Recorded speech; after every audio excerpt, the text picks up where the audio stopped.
ရားเจ้าရှိလဲမကြီးပေါ်ငါကိုယ်တိုင်မူမူနဲ့စိတ်လေးလေးဖွာအိမ်ပြန်မလို့လမ်းလျှောက်လာစေဒီနေ့ပွဲတော့ဆိုတာဘုရားเจ้าငါထွက်လာသူတွေတွေ့လိုက်မှပြီးလာမယ်ရဲမဲဝမ်းနဲ့သွားပြီးယုံထွက်ဖို့ဆုံးဖြတ်တယ်လေငါမင်းကိုပြောပြခြင်းနဲ့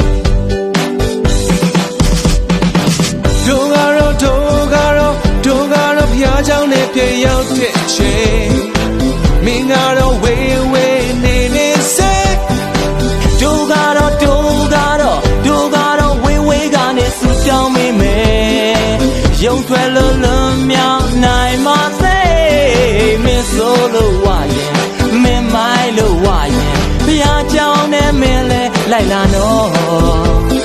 သို့မဲ့ဟောင်းကြီးတွေပြေးထွက်လာပြီးမင်းကိုဂျူနေမယ်